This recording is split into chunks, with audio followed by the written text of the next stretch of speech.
Hello again, Gary Stearman, and welcome to another edition of Prophecy in the News. With us once again is author and lecturer Avi Lipkin from Israel. Stay with us.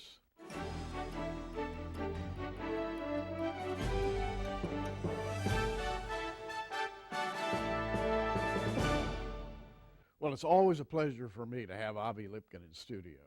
Avi is a raconteur.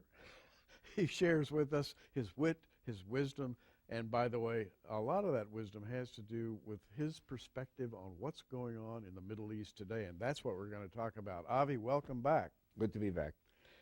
I really want to tap into your thinking today so that our audience can understand what in the world is happening in the Middle East. We hear so many conflicting accounts. We hear about what Bashar al-Assad is doing in Syria. We hear about Prime Minister Erdogan in Turkey and what he's doing and what he's not doing. We hear about the mixed up political scene in Egypt and on and on and on, and we cannot figure it out. And I would like for you, if you can, to put in concise and brief terms what you think is going to happen in the Middle East in the near future. Yes, well, indeed, to understand what's happening in the Middle East today and the cause of the depopulation of the Middle East. The depopulation of the Middle East. Of the Arabic and Islamic countries, because what's happening is you have this constant division. In Egypt, this division between the more fanatic Muslims and the less fanatic Muslims. In Syria, Lebanon, Iraq, Iran, you have a struggle between Shiites and Sunnis. That struggle radiates into Turkey as well. It radiates into Yemen as well. And I know that most Americans, most of your viewers, do not really know what is the difference between Shiites and Sunnis. And what it is basically is the followers of the family of Muhammad are the Shiites, and the followers of the first three caliphs who replaced Muhammad, they're the Sunnis. And if you really want to understand it, all you have to do is think about two mafia families competing for the same turf. And it's been going on for 1,400 years, and it will never end. The Godfather. Yes, it makes the mafia look like pacifists. And, wow. And you know what? I'll tell you something else also. You'll allow me to tell one of my jokes, because actually it's a John Leffler joke. You know John Leffler from Steel on Steel. And so the joke is like this. You know, this Catholic priest, Father O'Malley, is attacking the Protestants in his Catholic pulpit in Belfast in Northern Ireland. And, you know, because there's still this lingering struggle between Catholics and Protestants there. Otherwise, the rest of the world, it's okay. And so he gets a call from the Archbishop. And the Archbishop, with his Irish accent, says, "Father O'Malley, I have received reports you're bashing the Protestants. We are now working for peace in Northern Ireland. Is that clear from now on? You preach the gospel at the High Mass." So Father O'Malley gets up with his Irish accent. He says, "And Jesus was having the Last Supper. And he said, one of you will replace me. Will betray me." And so Matthew gets up. Is it I your father? No. Mark, is it I your brother? No. All of them till the last one is, Judas. And he gets up with his British accent and says, "I say, old chap, is it I?" So the thing is, the Catholics and Protestants were killing each other. It was a horrible thing, 300 years of wars of Reformation, but it's over. And, it's incredible. I go to churches all over the U.S., Canada, and Latin America, and Europe, and I see people in the church, and I go into the Catholic church, then I go to the Protestant church, and I see the same people in both churches. And you got families with 10 kids. 5 go to the Catholic, 5 go to the Protestant, and the next week they switch. And so you don't see Catholics and Protestants slaughtering each other. It's over, except maybe in the soccer fields in Northern Ireland. So you're likening this internecine struggle to what's going on between the Shia and the Sunni. But it's over. But it's over. Because in Christianity, you have love and forgiveness. In the Islamic world, 1,400 years, and it's only getting worse every day with the Shiites and the Sunnis slaughtering each other. And you have to remember, it says in the Quran, chapter 5, verse 33, it says, "Anyone who makes war against Allah and his Prophet Muhammad and spreads disorder in the land, we will kill, we will crucify, we will chop their arms and legs off, and we will banish from the land." And that's what the Muslims are doing to the Muslims, because the Shiites see the Sunnis as infidels, and the Sunnis see the Shiites as infidels, and they're going to kill each other until there's nobody left. And, I don't say you, if God forbid some American or some Christian converts to Islam, that person is not safe, because if that person converts to Sunni Islam, the Shiites will kill him. And if the person converts to Shiite Islam, the Sunnis will kill him. And I always say Islam is a religion of peace when the whole human race is killed. Because there are no more Jews, no more Christians, no more Hindus, no more Buddhists, no more blacks, and then Sunnis and the Shiites slaughter each other. So Islam is a religion of peace, and the entire human race is annihilated because their God is Allah, Satan, who claimed he was greater than God. He cannot claim he's greater than God as long as there are those in the image of God. So Satan has to destroy every human being on the face of the earth. And I want to say right now, I'm going to look at the camera and say, I love you, Muslims, if there are any Muslims watching, but that system is not good for your life and your health. You should abandon Islam and become Christians or Jews or anything else, just not Islam. Now, speaking, I don't know how to follow that exactly, but speaking as an American. I say bring them to the Lord, or they'll bring you to the sword. Of course. Because our God is the Lord, their God is the sword. And you know, the invitation is always open to come to Jesus, and that's part of what I do as a Christian pastor. Make known the gospel, you know, a 2,000-year-old enterprise, by the way, and still the world's foremost and most respectable enterprise there. I've said my piece for Christendom, but I want to say this as an American Christian. I'm listening to you, and I am seeing what you described through the eyes of an Oklahoman, if you will, watching Israel and hoping that little Israel can summon up the strength to overcome these enemies that threaten to wipe her out to the last Jew. And we see this all the time, and we say, what's going to happen to Bashar al-Assad? What's going to happen to Hassan Rouhani? What's going to happen to Erdogan over there, and al-Sisi of the Egyptian army? All these people who are running the opposition right now. Do you see Israel in some way expanding, conquering in this area, or do you see Israel being driven further and further inward? Well, you know, I always look at Israel, forgive me for saying it, kind of like a Maxwell Smart Agent, 86. Israel is a country that does not want to conquer. It does not want to rule over other people. It wants to be this little, happy, rustic family democracy where we're all Jews, maybe a few Christians, maybe a few Muslims. And basically, what's going on all around us doesn't, not that it doesn't interest us, we don't want to be involved in it. And we don't want to conquer Lebanon. We don't want to conquer Syria. We don't want to conquer Saudi Arabia. We don't want to conquer Jordan. We don't want to conquer the Egyptian peninsula of Sinai. But I believe we will take all these territories because God is going to set it up in such a way. God is not asking us. God has a plan. And Deuteronomy 11, God says, wherever your feet will tread, which includes Saudi Arabia, because we were there. That's what my 6th book talks about. We were there 40 years, and we're coming back. And, I mean, we could do at least 2 hours just on that book. What's going to happen is these areas are going to depopulate as a result of all these civil wars going on there. The cities are not going to be rebuilt until the Jews and the Christians come in, take the land back. So you are really looking at what we see in the Western press as God's hand. Yeah. And you're saying, yeah, you see God's hand in motion, but you really see a quote-unquote depopulation there. Now, we don't read this in the papers. We don't read it in our magazines or our editorials. We don't hear people talking about the depopulation of the Middle East, and yet you think this is a huge factor. Yes, and indeed, I'd like to, am I allowed to quote the Bible? Why not? In this book, I give 2 quotes, which had I said these things 3 years ago, before the Arab Spring began in February of 2011, people say, this Avi's crazy. So one of them is the most blatant, and that's Isaiah 19, verses 1 and 2. It says there, Egyptian will fight Egyptian. Brother will fight brother. Neighbor will fight neighbor. City will fight city. What do we see today? In Libya, in Egypt, in Yemen, in Syria, in Lebanon, all these countries, it's brother against brother, neighbor against neighbor, and city against city. Had I said that 3 years ago, 3 years ago Mubarak was riding high. Mubarak was in power. He was in power 30 years. The question was which one of his sons was going to rule after him. That's basically what it was. And all of a sudden, God completely reshuffled the deck.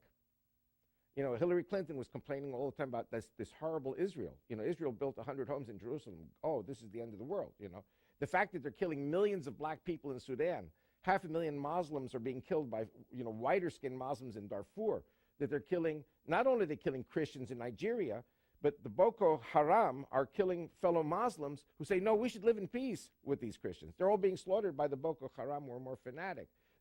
The State Department, that doesn't interest them. The only thing that interests the State Department is Israel is building 100 homes in Jerusalem, or 200 homes. That's the end of the world. Yeah. And now what we're facing is the annihilation of 15 million Christians in Egypt, Syria, Lebanon, and Iraq, and the U.S. State Department doesn't talk about that. They talk about Israel building 100 homes in Jerusalem.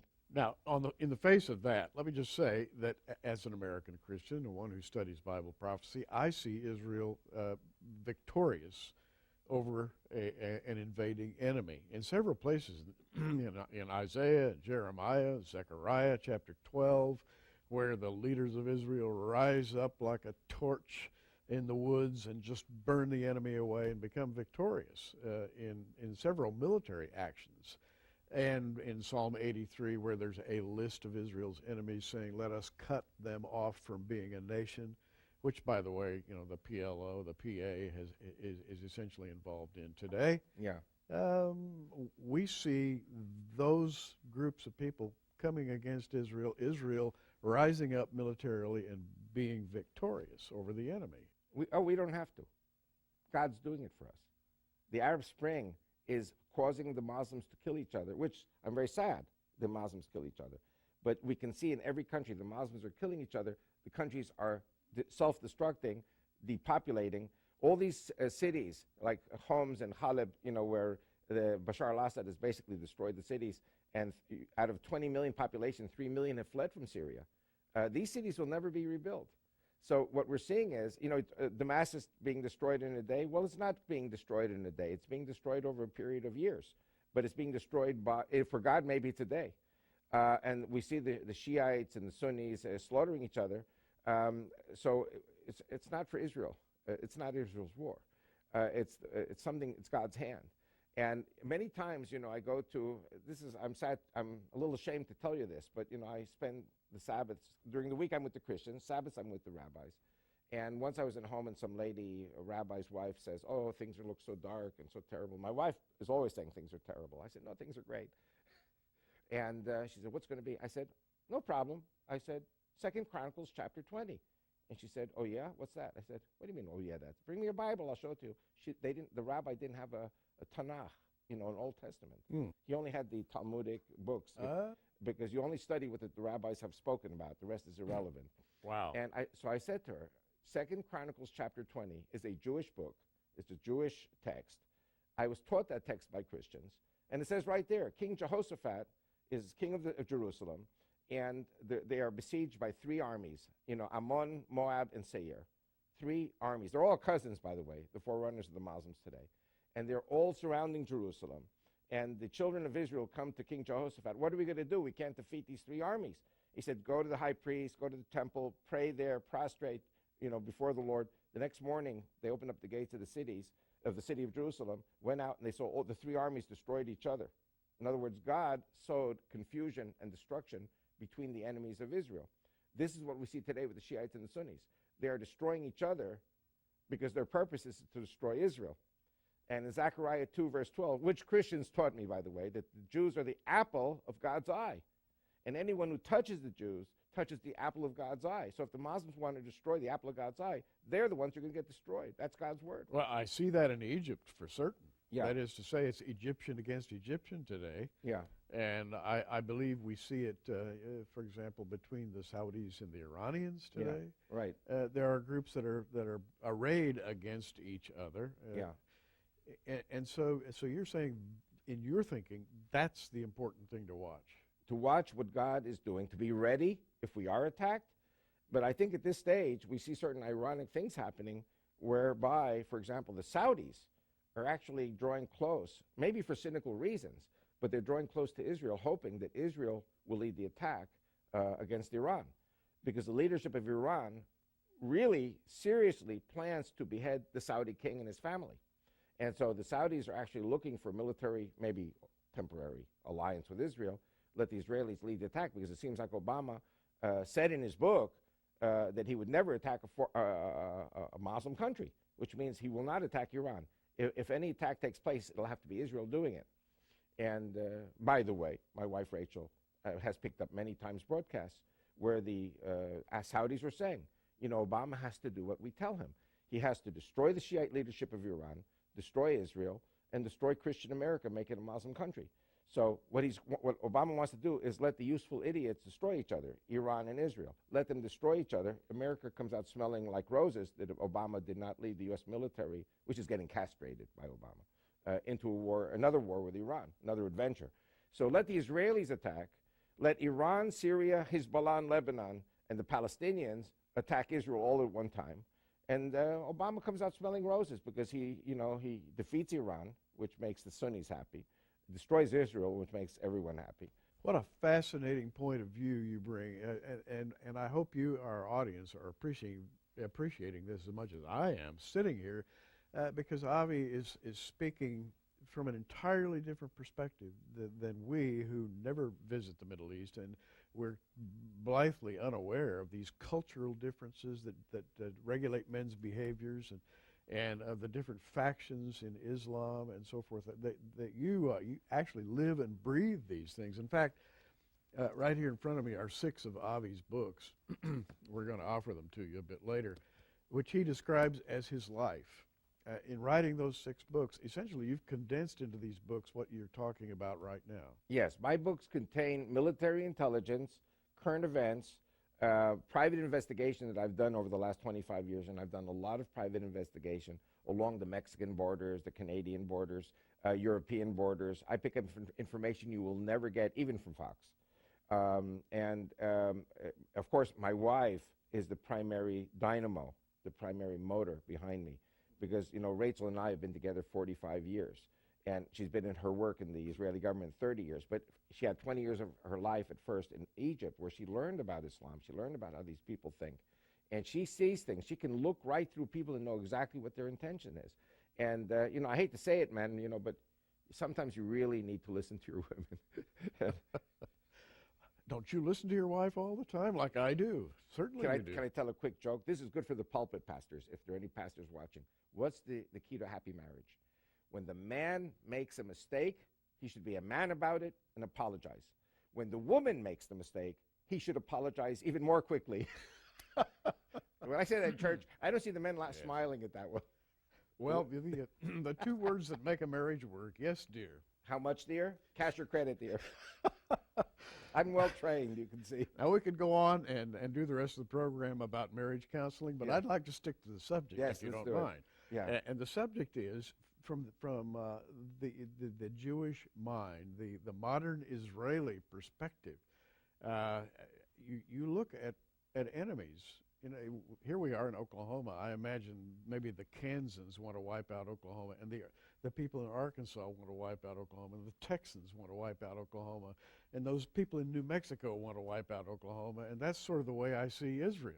You're living there in the middle of a group of people. All of them want to wipe you out, and Americans as outsiders are looking at this and saying, wow, Israel must at some point launch a huge counter-invasion, perhaps, and wipe out these enemies. And you're saying, maybe not? Well, what I'm saying is that at this stage, it seems to be, since February of 2011, that the wars, the civil wars taking place in the Islamic world are self-contained. In other words, they spill over the borders into the neighboring countries, but not really into Israel.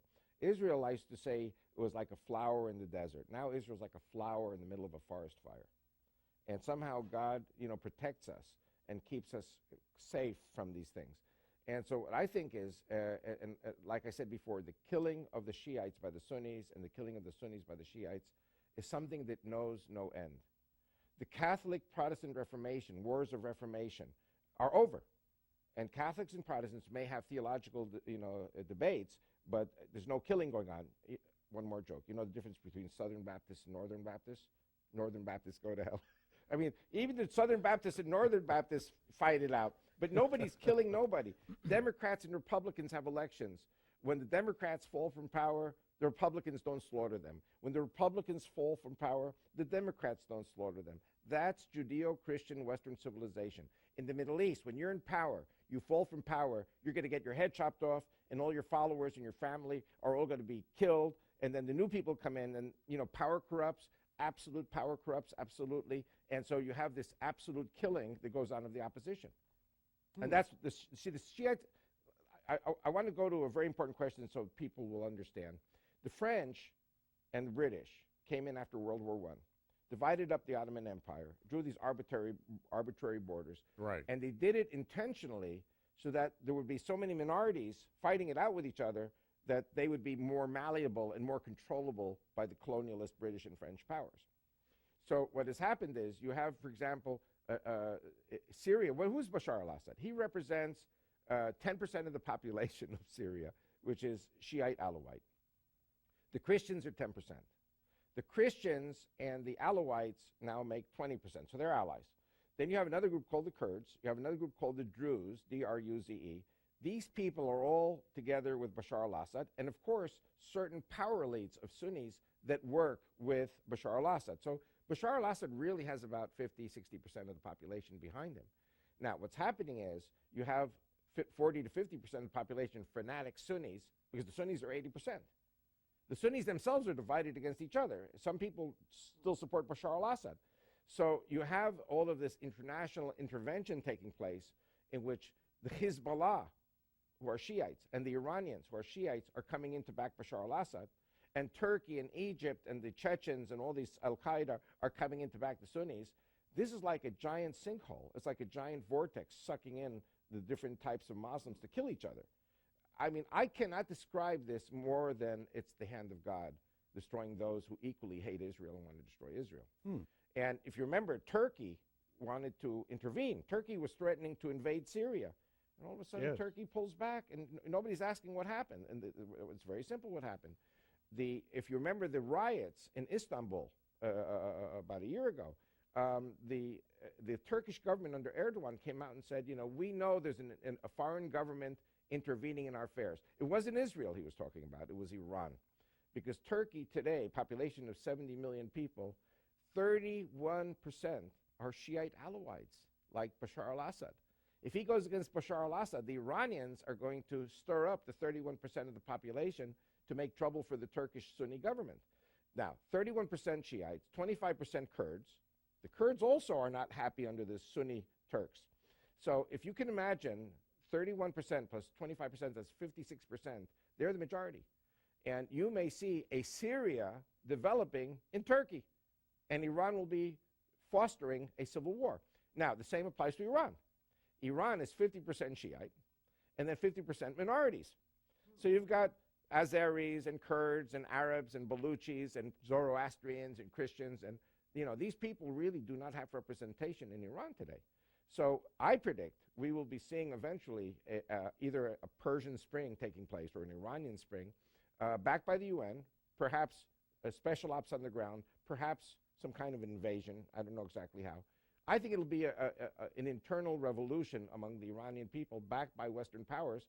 The Shiite regime will be overthrown, and then we will see an Iranian Spring. We will see a Turkish Spring. We will see a Saudi Spring. All these Islamic countries are going to have civil wars and collapse. Avi, we need another hour, but I'm going to stop right now and talk about your books. Your first one is Fanatic Islam, A Global Threat, actually predicted 9/11, and read the book. Christian Revival for Israel's Survival. The title alone is a book. It's an idea that has come to life in Avi's thinking, and fortunately in many other people's thinking as well. And Avi also wrote, after 9/11, Islamic Threat Update, Almanac #1.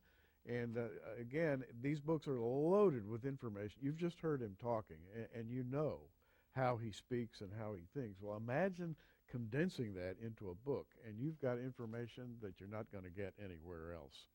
Avi has also been working in Israel to found a political party, which he's called the Bible Bloc Party, which would be a Christian and Jewish party. And by the way, it would be a conservative party. It would be a Bible-believing party, and I think Israel sorely needs that. And Western Civilization Party. Yeah, indeed. Thank you. That's probably the best way to put it. Islam, prophesied in Genesis. Can you imagine such a thing? This book will give you a slant on biblical history that I guarantee you haven't seen before. And finally, return to Mecca. You know, the Jews were once in Mecca during the wilderness wandering. They were there for, Avi, how long? 40 years. 40 years. And the Muslims admitted on their TV shows that Moses, Jethro, and Aaron were at that black stone. I just took the black stone and put in the phylacteries instead. Right. And by the way, the story of the phylacteries is here too, which is fascinating. And Moses as a general fighting in Africa. It's not in the Bible, but it's in Josephus and it's in the Midrash. Absolutely, and I totally concur with that idea. And by the way, these 6 books we are calling the Avi Lipkin Bonus Package. Yours for $59.95. All you have to do is call that toll-free number that you have on your screen right now and ask for the Avi Lipkin Bonus Package. That way they'll know what to send you. And what's the bonus? Here's the bonus right here.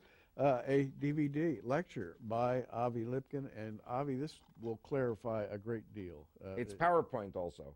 It goes through the book of Genesis, PowerPoint, showing all the attributes of Satan being the attributes of Islam. Yours free when you get the 6 books for $59.95. Call that 800 number. Ask for the Avi Lipkin Bonus Package. You will not be disappointed, I guarantee you. And now, in the minute or so we have left, Avi, let's have a little summary of what you're thinking these days about Israel. Well, like I said before, I see that there is God's hand in action in all the countries around us.